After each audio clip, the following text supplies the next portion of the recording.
And I want to welcome everybody to B2B R&D, Digital Insights, Digital Marketing Insights and Updates. And this is our fifth or sixth Blab. We're really happy to have everybody joining us here this morning. And it's really an open conversation. And so we titled this one, What's New? Luckily, as always with digital marketing, there's plenty new. So Craig, what's top of mind for you today on what's new in digital marketing? You know, something that has been sort of top of mind, I think, with people is the new Facebook emotions, I'm going to call them, that are rolling out. So no longer do you just have to like something. So if somebody reports that there's been a death in the family, you don't have to click the thumbs up like. It's like, hey, glad that person died for you. So they are rolling out the emotions. I haven't seen it yet. I don't have access. I feel like I say that so often. But it should be rolling out, I guess, in testing over the next few weeks.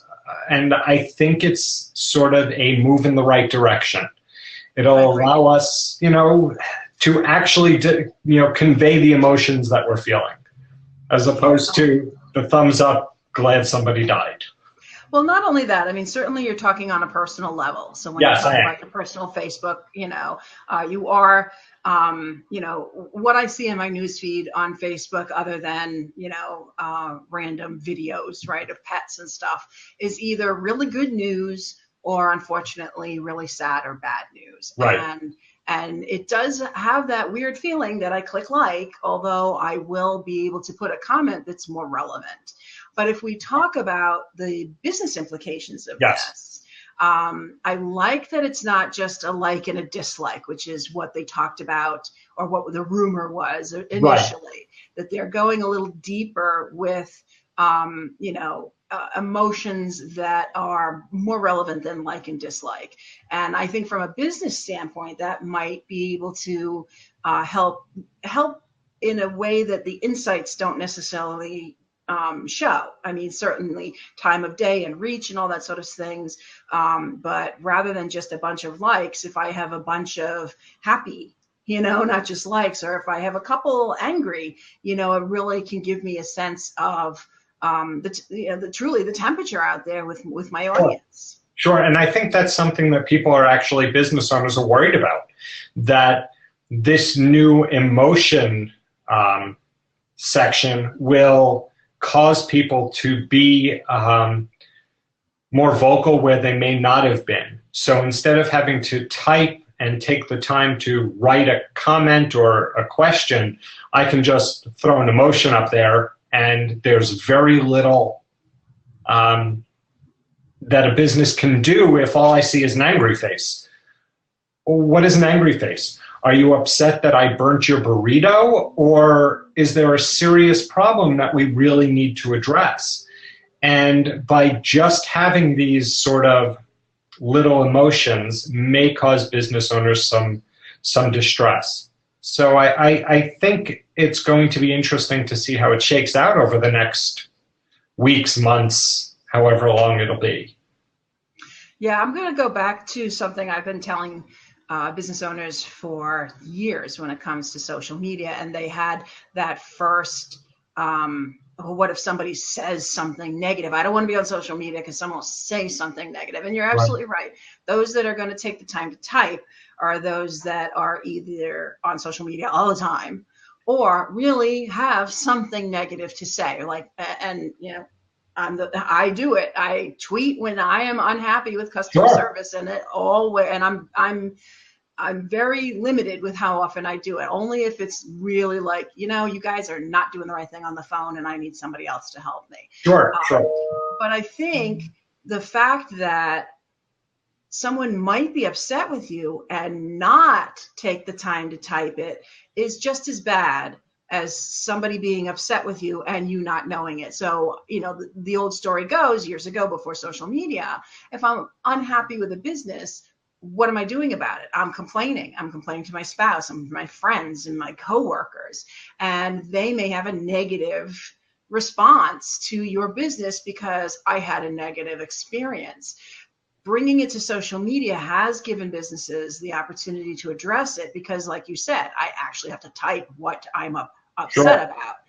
But I think the ease of just going unhappy, may bring more people out of the woodwork. And again, it's better to know than to not know. I totally agree.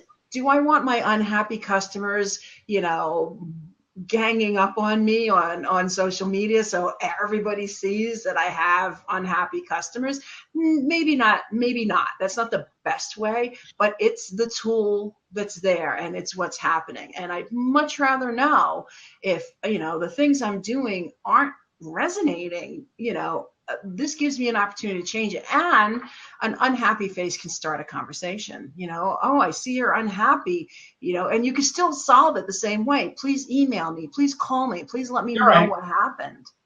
You're 100% right. Business owners are going to need to be on top of their Facebook page, maybe even a little bit more than they were in the past. It needs to be incorporated into their customer service workflow. So if they have a telephone number for customer service that's manned or personed 24/7, their Facebook page should have an expectation of how often it's going to be checked and dealt with. And I think by seeing that, hey, I'm unhappy, here's my angry face, my sad face, my whatever face, we can deal with negative very quickly, and I completely agree. Yeah, and if you're afraid that your customers are all going to be angry, something's up. Well, that's an interesting point. Nobody's actually talked about that aspect of it. People are talking about how they're worried about it, but really, if you're that worried that everybody's going to be the angry face, then you've got a bigger problem than people posting angry faces. And I thought you were going to say that when you said people, businesses are going to need to, be up on the frequency in which they check Facebook. I thought you were going to say businesses need to up their game in general, because now it's just going to be easier to say good, bad, not so good, and they're going to have to react to it quickly. So yes, they have to be monitoring their social media as people become more and more vocal and easy to identify the good and the bad. I completely agree. But I think the upping the game comment is even bigger than Facebook. Businesses have to stop using these tools as broadcast medium. They have to, that's the problem when you share office space. It's fine, yeah. They have to stop using these tools as broadcast medium only. They have to start engaging. They have to start finding out what their audience wants and then giving it to them. If all it is a way to, a new platform to shout at your customers, there's no point. Just stop it. Yeah. Stop now. Close your Facebook page, close your Twitter account, Instagram, Google, just don't. Yeah, I agree. So let's switch topics a little bit. So we talked about the new emotions going on at Facebook, and they're open to everyone, right? If I'm following you or I like your page, I get to communicate, sooner than later. This is going to happen. Now, LinkedIn is sort of doing the opposite. They're really pulling back on that public, the how much you can communicate. So they're limiting the number of posts you can put in groups in a given month, and they're also turning all the groups private. Some of the groups that I've still tried to join are still public, so I haven't seen that rollout. That's next week. The official rollout is next week. I hadn't seen it was next week. Okay, I thought that was actually supposed to be happening. No, you may be right. Starting October 14th. Oh, okay. It's an interesting tact to take to close yourself up even more. LinkedIn is already looked at as a very exclusive, difficult to navigate network. And I think, especially when you look at the way they've changed messages, the LinkedIn messages have become very much like an Instagram style, very cutesy, very, I don't know, anti-LinkedIn. It depends who you're connected to, I guess. I haven't seen too much of that. There's a few. I think there are people using LinkedIn in a way that it wasn't initially intended, and I think that may be why they're doing these things. I mean, if you were back in the beginning, LinkedIn was about connections, real connections, people you knew. First, and you made those first connections, and I connected to you, and I wanted to meet someone, and you knew them, and yeah, you could make that introduction. And then there was the whole conversation that started maybe about, for me, 3 years ago. I'm getting in, all these invitations from people I don't know, and so I wasn't accepting them until someone said to me, well, LinkedIn is like online networking. If you were in-person networking and someone reached out to shake your hand, would you sort of be like, no, I don't think so? You wouldn't, right? You right. Would be participating in that. So I rethought it, and I said, well, okay. I looked at who was making the invitation to me to make sure it made sense to a degree. Then I started saying yes. And then more recently, changing my role, and with the title CEO, I got an influx of people inviting me, and I thought, well, this is great, and that makes sense. I have a new role. I would be attracting a different type of person, right? That I would have a different relationship with, and lo and behold, spam. As soon as I said yes, sell. So now I'm back up to 99 unanswered invitations again, because now I have to be really selective. And I think the changes at LinkedIn are in alignment with that the privatization of the groups, right? You can only invite someone you are first connected to get into those groups. So it's back to, I want to connect with you and I want to have a meaningful relationship versus it being the online networking. Now it's sort of the online BNI, so to speak, to reference, somewhere where know everyone in the room.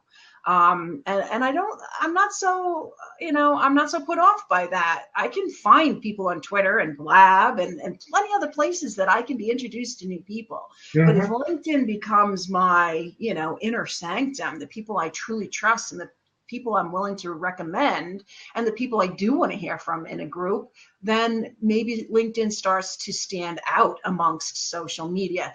Yes, they're making it a little more difficult. Yeah, maybe it's not so easy to navigate, but it's just for the people I really know. See, and I'm looking at it differently. And it goes with the whole, when I go to a networking event, I may have shown up because I saw it advertised. I wasn't invited. I don't want to be invited. I don't want to need to join an exclusive club to be able to use it. And I saw a note there on the side that free platforms waste your time. I actually pay for LinkedIn, so I'm not even using it for free. So I'm giving them money, and they're making it more difficult for me to use, and to use the way I want to. So I totally get that if it's a free platform, you take what you can get. When Facebook makes changes, everybody gripes, but hey, it's free. Stop complaining. I'm paying for LinkedIn. It's a service I want to use the way I'm comfortable using. If all of a sudden I find a group that I think looks interesting, but I have to find somebody to invite me in, I'm less likely to use it. You've now put up barriers to entry, which I think are difficult. And maybe, I don't choose to overcome them. LinkedIn's a great tool for young professionals, but how can it's the whole, you need experience to get hired, but I can't get experience because you won't hire me. So I need to join these groups to meet people, but I can't join these groups to meet people unless I meet somebody who can invite me in. I think it's going to be I think it's going to really turn people off. I think it's going to bring more value. Really? Okay. Yeah, because some of those groups, people randomly join them and then they spam the group. I mean, I You're can't tell absolutely you right. how many groups I've joined because the topic looked good, and then you get there and everybody's just saying, come read my blog or come to my event or buy from me, and there really isn't a conversation. I've joined a lot of groups that were geographically good for me as I was traveling over the last 4 years through Connecticut and New York State, to connect with people so that when I got there, I would have some level of audience because I had met them online. But the best group I ever joined was the professional speakers group, because it was a group of professional speakers and it truly was conversations and things we could learn from each other. And I'm not going to sell myself to you if you do what I do. And so the colleague kind of thing was very cool. And to your point about going to a networking event and not wanting to be invited by someone I think that's what is changing, right? And so it's not online networking anymore. It's not LinkedIn isn't really necessarily the place to meet people. It's the place to deepen your relationships. Why is it not the place to meet people? Because you can meet them everywhere else. I can meet them here. Every other social media platform, those are the places to meet. And LinkedIn can differentiate itself by being the place to enhance those relationships so that they are more meaningful. I don't believe that, I like that, privatizing the groups. I don't believe that that's going to stop the spamming at all. In fact, it'll just maybe make it worse because these are people somebody let in and now they're spamming. Every group has a moderator to it or somebody who owns the group. And in my mind, if you're moderating or owning a group, it's your job to handle that. I'm part of a Facebook group called The Secret Team. It's a Chris Brogan group. There's like 1,000 members. And there is a group moderator. And people have been post deleted and banned from the group when they start doing those salesy. The group's purpose is help. You got a question? Doesn't matter what it is. 1,000 people, there's bound to be somebody who can help you. But if you start doing hey, check out my blog, you're going to be, cut off. Why can't LinkedIn groups do the same thing and be open? Well, good question. But apparently the people running the groups aren't. They aren't taking them that seriously. They've let people in and now they're all public. And LinkedIn groups, I joined a lot of them when they were private and I needed to get accepted. So they were looking at my profile to see if I was a good fit. And I liked that. And then a lot of them went public. And once they went public, I think the moderators had less of a responsibility. Oh, it's public. Anybody can come in now. So how can I moderate anybody? Okay. But if it's private, then you're already getting screened before you show up.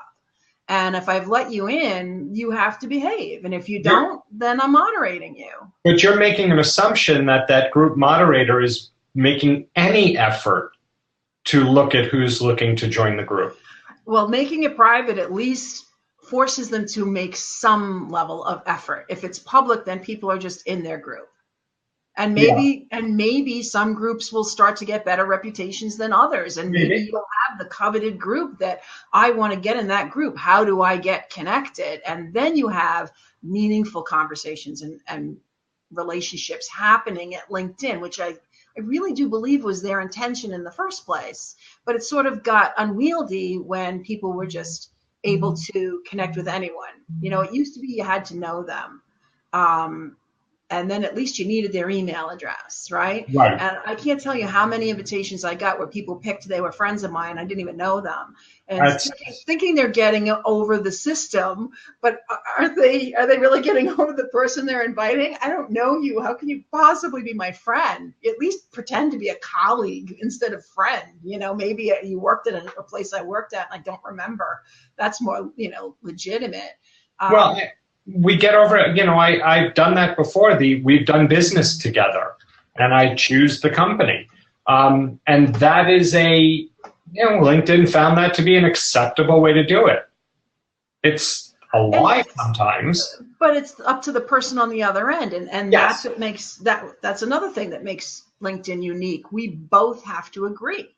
Yes. And the same or Facebook, but those are friends. That's a different level. Plus, you can actually follow people on Facebook Yes. if that function is open on your private account. That's true. But Twitter, there's no need for both the bi-directional, and I can't think of any other one that I can't just follow you and see what you're saying and connect with you and tweet and all that sort of stuff to you, and have you totally ignore me, but I can still do it. Where LinkedIn, that's it. If you send me an invitation and I don't reply or I just don't accept it, that connection is not being made. That's true. No, you're right. You're right. I think it'll be interesting to see how it pans out. Yeah. Will it hurt their revenue? Will people stop paying? Will it become harder to reach people with even advertising? Another way they make their money. So I'm curious. Or will it be a better demographic? It could be. The people who are hanging out at LinkedIn are really there for a reason, because now the reason becomes more targeted or niche. Yep. Yeah, very well could be. So what else is new? There's changes to Google's research results, right? The map research results went from 5 to 3. Yes, it did. But I don't think that's a major change necessarily. It's just going to close out bring you possibly closer into the organic results. So right. I think that's a good thing overall. I'm glad they're looking at their, I'll call it demographic, and working to make people found a little bit easier, I think. But is it really that they're being found easier if there's only 3 instead of 5 or 7? Yeah. If I had a location that was always listed and now I got bumped off, and I better be in that organic search, or I better be a sponsored, right? Because they're going to come up at the top too. Yes, but I have to tell you, I searched for something recently and I expected it to be listed, and I had a town where I searched for, and the 3 top maps were not the one I wanted. And I had to redo the search, and then I had to click maps to find the map for the one I was looking for. Remember that there was research either last week or the week before that Google's, we'll call it the local results, are incredibly inaccurate. But I typed the town. You're absolutely right. But if they don't know accuracy specific where that business is in the town, it may be the issue that you're seeing. So Google's local results are not really as local as we always thought they were. But is that the find it near me search, which I think that's more relevant? Find near me, well, where are you and what's near you? But if I put in the actual location of the thing I'm looking for, so that it comes up on the map, and the first 3 ones are different. That's a good question. I'm like, that's not even the right town. Yeah, I don't know. That's a good question. I've never seen that where it's so off before. That's interesting. Yeah, I don't know. So 3 I'm actually at a loss. I'm at a loss on that one. But why you can't solve the Google question? I know. But would 5 have mattered? If they had the town wrong, you could put 30 results in. If the town is wrong, town is wrong. Very true. And I've had that. I actually, sometimes, usually on mobile, I feel like my phone doesn't have a clue where I am.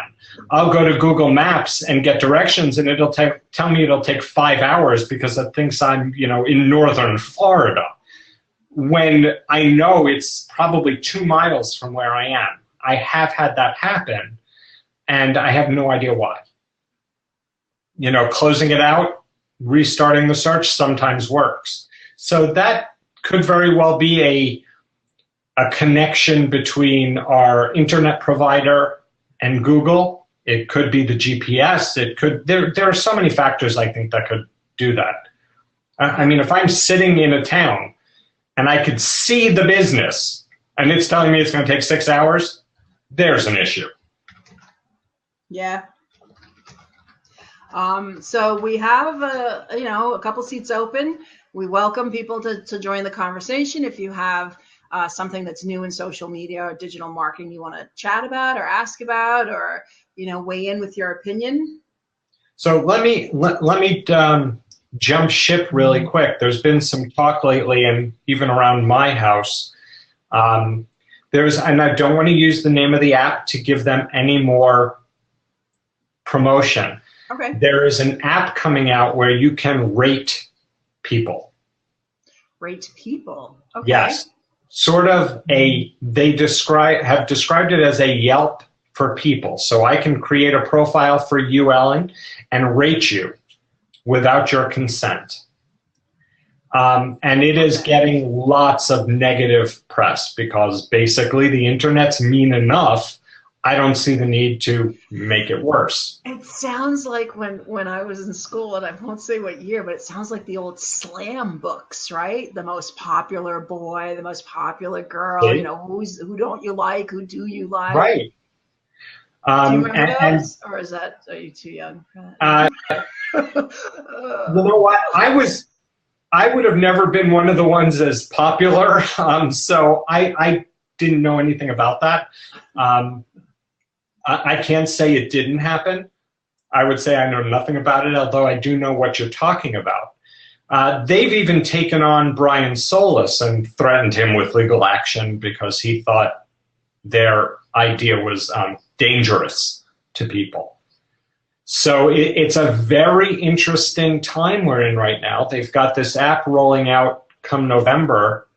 And I so worry about the fate of humanity when I can start rating people publicly without even really knowing them.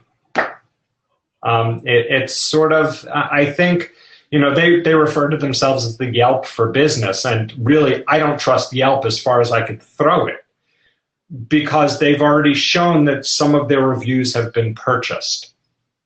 What good is an app that is untrustworthy? Well, and there you go. I mean, if word gets out and that's the conversation around the app, then its value drops, and it becomes a game or a toy. I think so, but I worry about us as internet denizens that we're so quick to judge and sort of badmouth people for no reason. Right. And one of the comments is it comes down to someone's opinion. And it does on LinkedIn too, right? People do recommendations, people do endorsements. Now you're not going to get the negative, I would never recommend. And who knows, maybe what if LinkedIn started doing that? What if they started doing, don't recommends, like so Facebook is doing likes, and now they're doing not the dislike, but all these other emotions, some of which are negative emotions. And so we talked about that already, and the effect that would have on business. What if LinkedIn started doing the same, where you have those negative comments about someone versus just the recommendations? I mean, there are definitely people I've done business with that I would help other people steer clear of. Yes, but I have the ability on LinkedIn, if you do a recommendation for me, I can post it or not. True. It's private. This app I have no control. You could go on this app and tell people I am the worst person in the world, and there is nothing I can do about it. I can do that now on LinkedIn. I didn't ask to be on that. I can go put a post on LinkedIn talking about someone and a bad experience I had with them. Yes, you can. Absolutely. And if it's not true, you open yourselves up to libel and slander. But if it's an opinion, who says it's not true? And that, back to the comment on the side, it comes down to someone's opinion. You and I work with the same person. My opinion of him and your opinion of him are slightly different. We understand he both gets the job done, and in the end, it's a good job. But working with him, I I approach him differently than you do. Now, would you recommend him? Maybe. Would I recommend him? Definitely. And it comes down to the opinion, but that doesn't mean that you're right or wrong. It's an opinion. So we have a question, Sure. so I'm going to cut you off. Yeah, I see. Speaking of what's new, what's your take on technology and the human flesh? The fashion world has already fused technology and clothing. Now they're taking it further with digital skins, body atmospheres. I'm still finding out about it. Well, that sounds fun. So we're already sort of scared at how much communication is automated these days. So we have computers and things thinking for us, but now you're talking we're going to be androids, or what are they called when you're half human? Cyborgs, right? Thank you. So yeah, we're going to be cyborgs sooner than we think. Resistance is futile. Benjamin, you want to take a seat and open that conversation, because you certainly know you have a little more information about it than we do. You know, I've always thought about geotagging my kids, but I'm. Wow. Okay. You got me. It's a scary thing. I think, it's inevitable as technology evolves that, we're going to be going into places that had previously been science fiction, and we already are.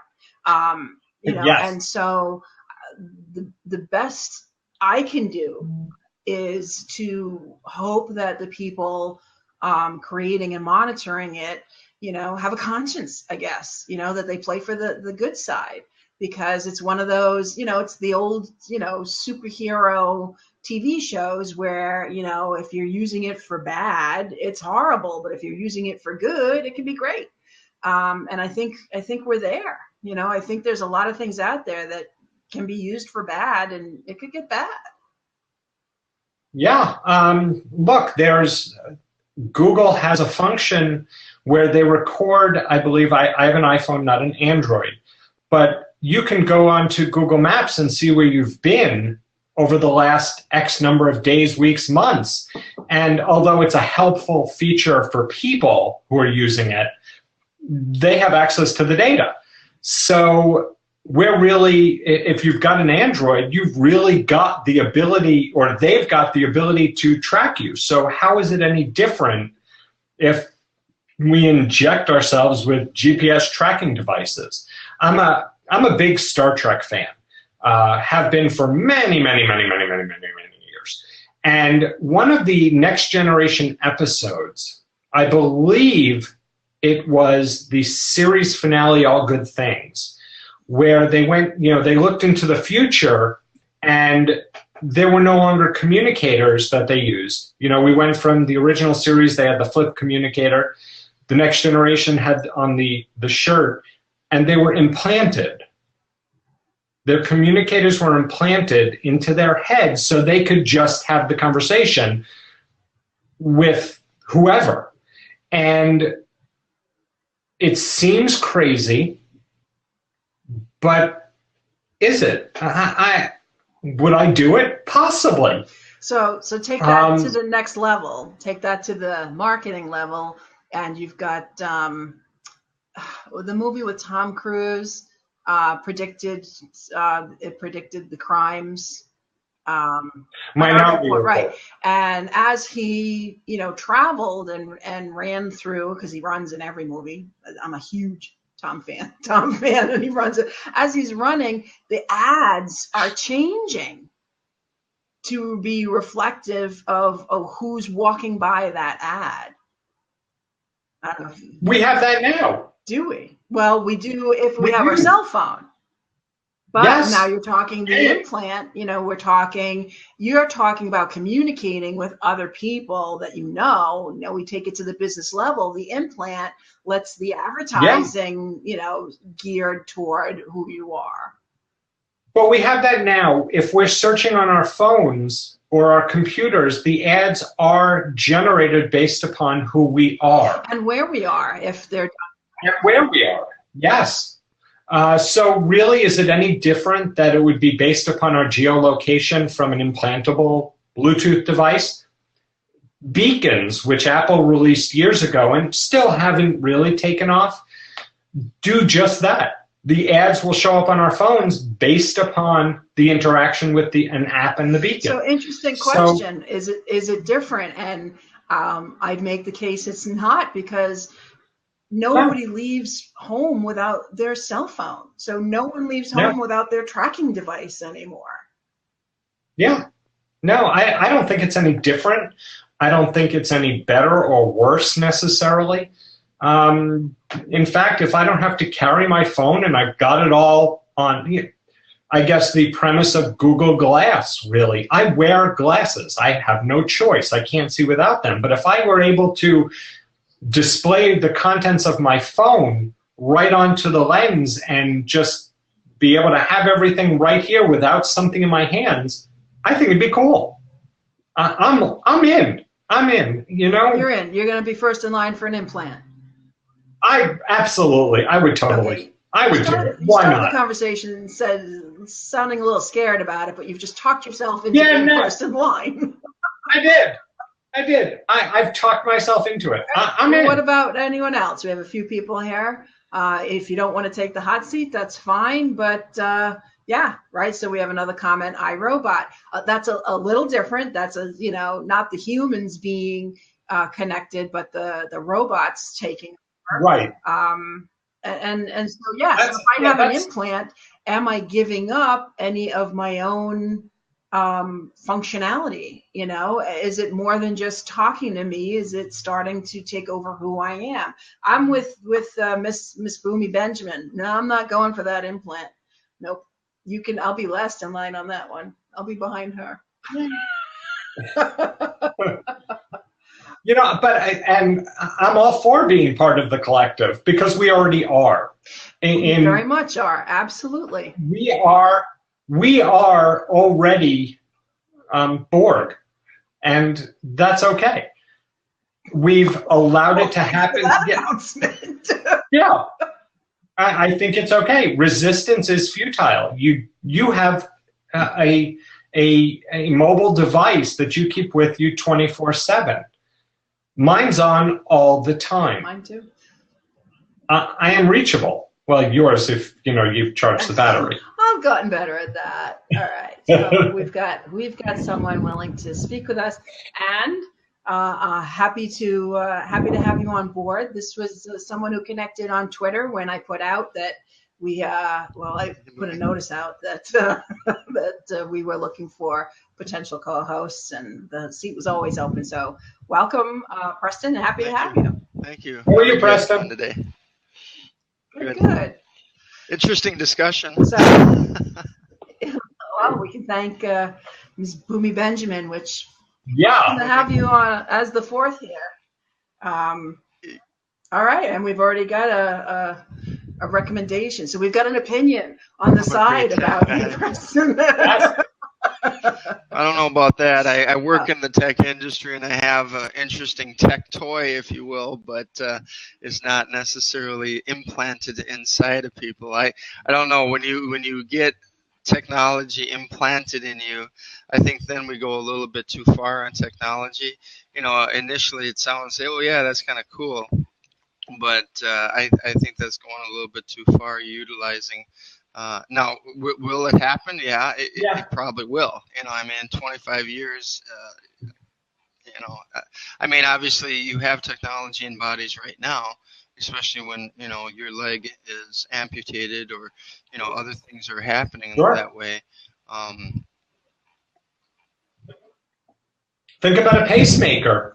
My father had a pacemaker, and they adjusted by, attaching a device to it, and they can adjust it. They could do it wirelessly. So technically, he could go to the doctor. There's no physical contact, and the doctor could adjust the pacemaker. So we're there. It's just us accepting being part of the Borg collective. And another comment on the side is there are cameras everywhere, which I was going to say as well. Not only are there cameras everywhere locally, but the satellites. I mean, they zoom into you know, Yes. license plates. You know, Yes. so if you really think you're not being watched and you really think you're not being tracked, and my husband has convinced this, I've had this conversation many times, and he's convinced me that, you know, as hard as I try to be private and I shred stuff that comes in, every time I shred something, he starts laughing. He's like, you're shredding it, but you put your address on the internet. You know, Yep.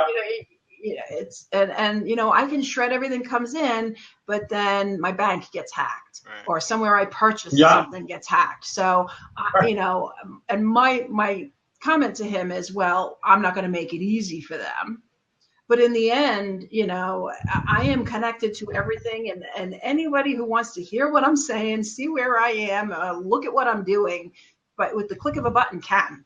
Right. You know, and so it's happening already. You know, ads following us around, and like you said, locally, the beacons and their privacy. You know, funny, we talk about millennials and their you know, lack of worry about privacy, and as a non-millennial, an older generation, I'm like, oh, how can they do that? But if we're really honest, there is no privacy. No. There isn't. And I've given up trying, you know, years ago. You know, if you go to my personal Facebook page, it's open. I don't allow the people to just follow me, but it's open. You'll see what I talk about. Because to hide it, I think, is counterintuitive to the idea of social networking. I am not a fan of people who make their Twitter accounts private when they're trying to connect with people. In my mind, it is the person going to the networking event that sits at the table, and if people walk over and say, hi, how are you, they ask you to verify who you are. I am not going to provide you my driver's license so I could talk to you, and I think making your account private on Twitter is the same thing. These tools are meant for networking. Instagram's the same. I understand the idea of the private accounts for younger people. Absolutely. But if you're using it for a business purpose, which we all are, how do you make your accounts private? And I just, it's not something I understand. Privacy should be out the window because we're all out there anyway. I just think we need to accept it again. Join the collective. Resistance is futile. Okay? That's my, Well, I mean, you know. What do you think, Well, we Preston? gave up our privacy a long time ago when Facebook came out. I mean, everybody basically allowed them to know everything about us, and now, you know, they have a phenomenal database if you look at it. You know, and that's Sure. why their targeted marketing is phenomenal, because you can pinpoint down to the nth degree. But you know, and I don't know if that was Zuckerberg's original plan. You know, because obviously when he started it, it was more like on a college campus, he was rating, you know, who's better than the other person. So he had that whole idea, and then it developed out of that. But I don't think, well, I know he didn't think it was going to be as big it was, but then when he was utilizing it, he saw obviously the power of what he just created, because people are willing to give up their privacy.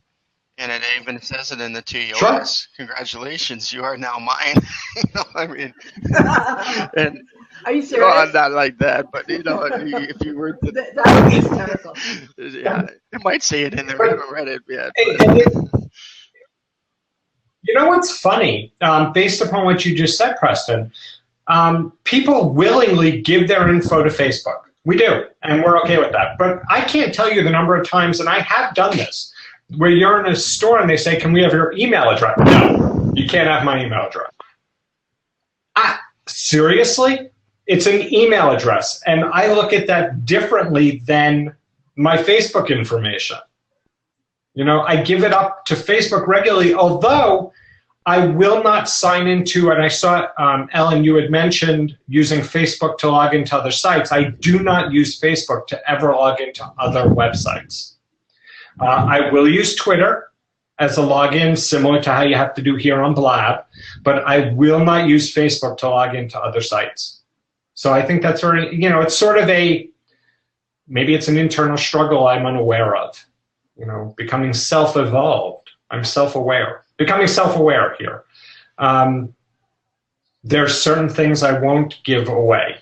Email address or Facebook account to other sites. So I think that's interesting. Yeah. Oh, I completely agree. Positive Dogs North NC says that she's taught her students and own children never to do anything online that you wouldn't share with anyone in front of the entire school. I always say, if you don't want your grandmother to see it on a billboard at Times Square, don't do it. And never, ever, ever, ever, ever get it wet. Yeah, right. Don't feed it after midnight. Don't get it wet. Yes, all those rules apply. Yeah, absolutely. You know, you lose control over it once it's out there, and regardless of the privacy settings, quote unquote, you know, that you put up. But interesting, you were saying, Craig, about accounts being private, and when you look at something like Twitter. The interesting thing that I think about Twitter is that not everyone uses it for business. Oh, in fact, this is really going to cross the line. I searched today on Twitter for social CRM because I was already following about CRM, and you know, we're doing more and more social CRM. So I searched not the hashtag, simply social CRM, one word, and what it came back with was social cam, C-A-M. Social cam is used for a different kind of business, the oldest business in the world. And there was a lot of interesting things on Twitter that I had no idea people were doing on Twitter. Oh yeah. Really? Oh, it was a shock. Oh. And then I thought, well, duh, why wouldn't I thought that? I mean, it's everywhere. But I think people, especially with Twitter, when it first came out, was not geared toward business. And to me, Twitter is the same thing as a phone. I can say anything I want on Twitter. I can talk about anything. Now, what I choose to talk about is business.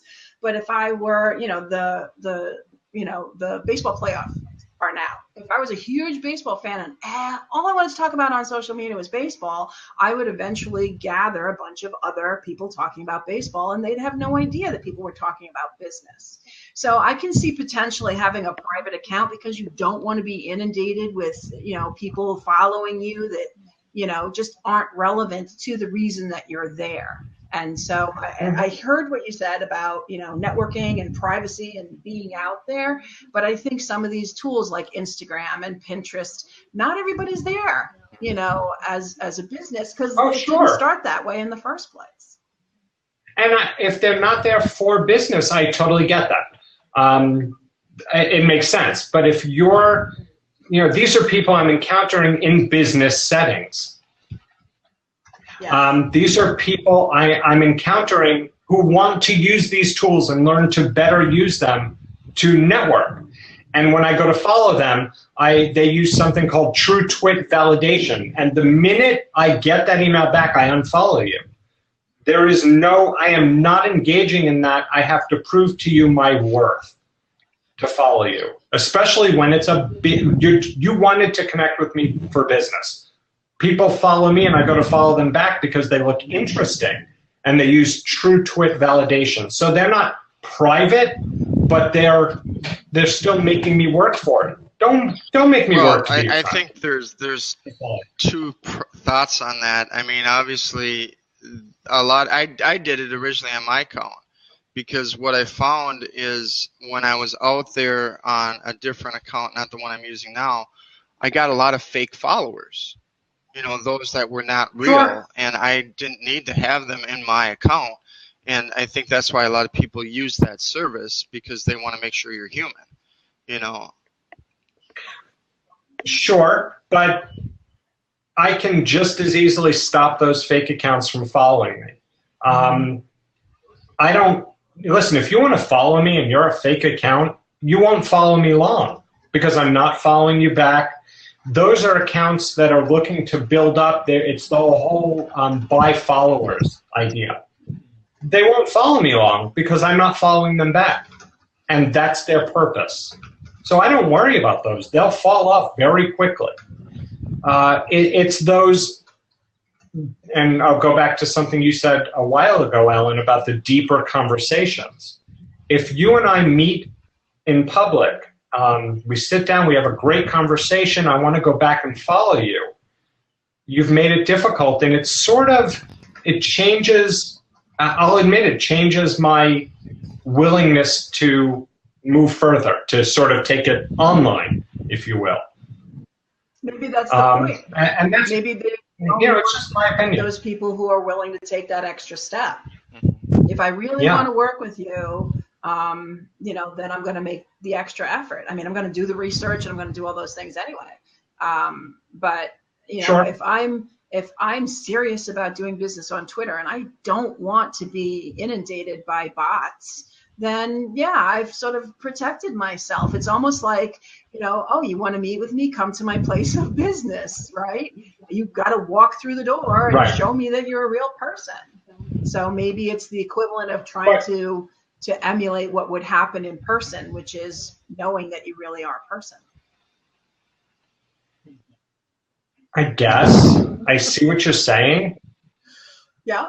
I mean, you're an open networker. You understand social media. You do social media as your profession. You help people with their social media. So you're very much entrenched with the best practices, which not everyone is, because they put things up there that you would be like, why on earth would you do that?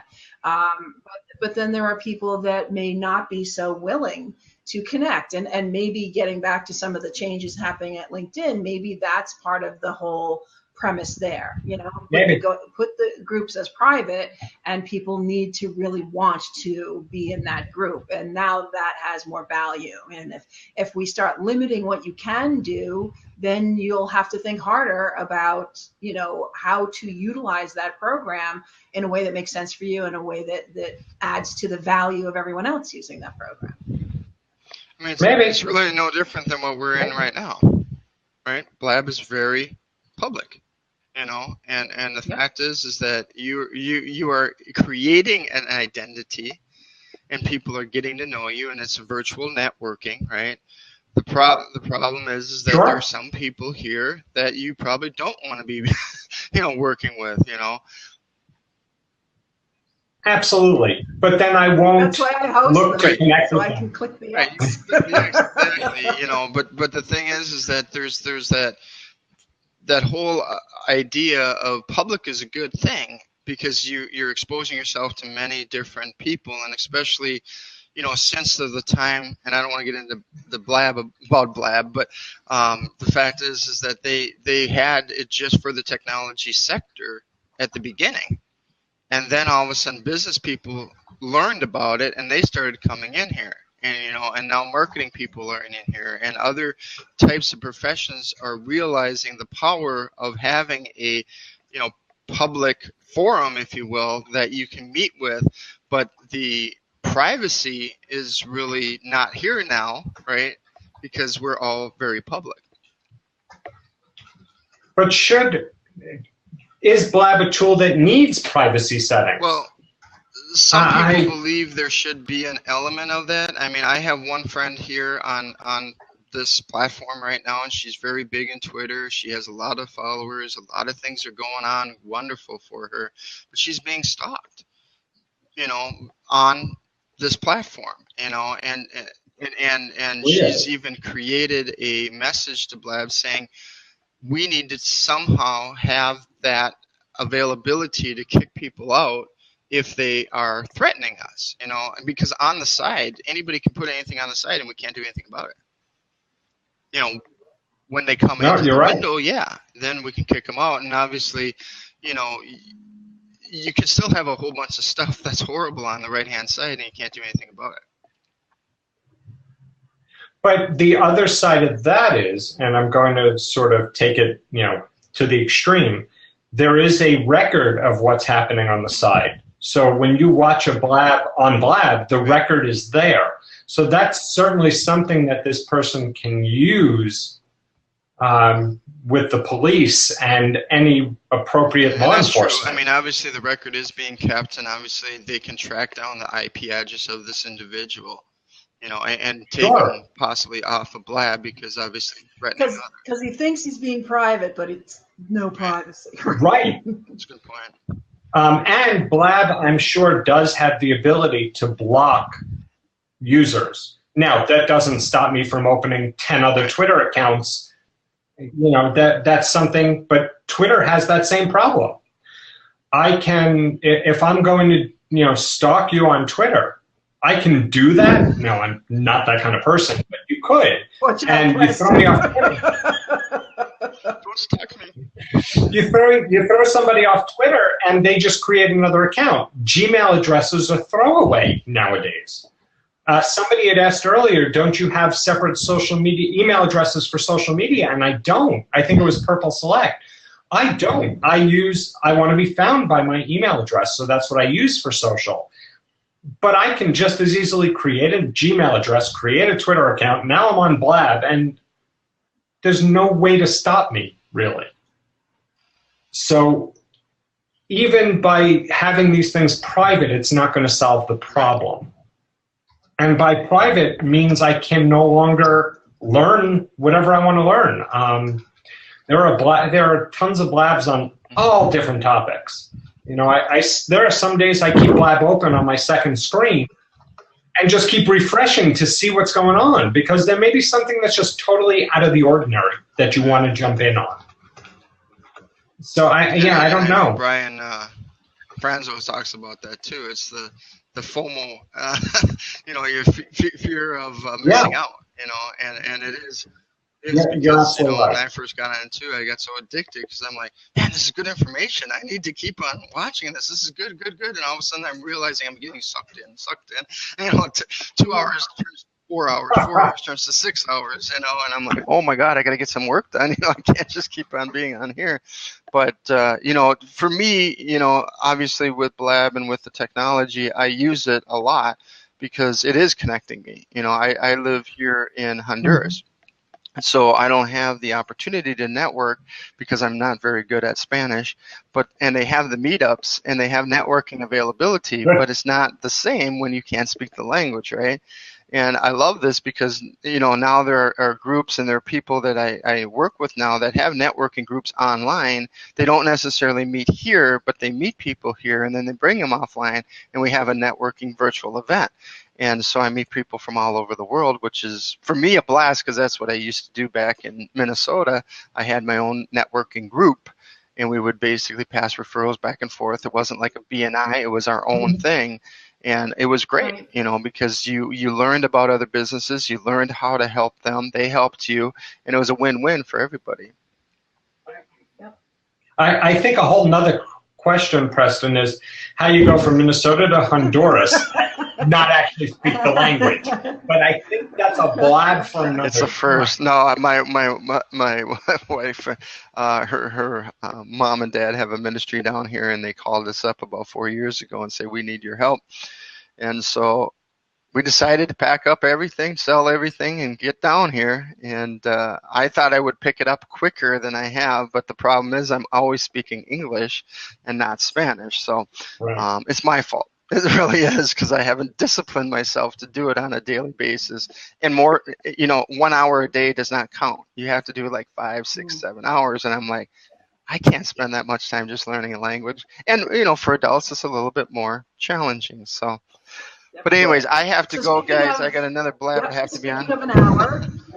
We are at the top of the hour. Thank you so much for joining us, Preston. I'm glad to have connected with you on Twitter. And as I said, I put a notice on our Twitter that, you know, there's always an open seat and that we always welcome more co-hosts and conversations. So we're at 11 o'clock and it's the end of today's Blab. So thank you, everybody, for joining us.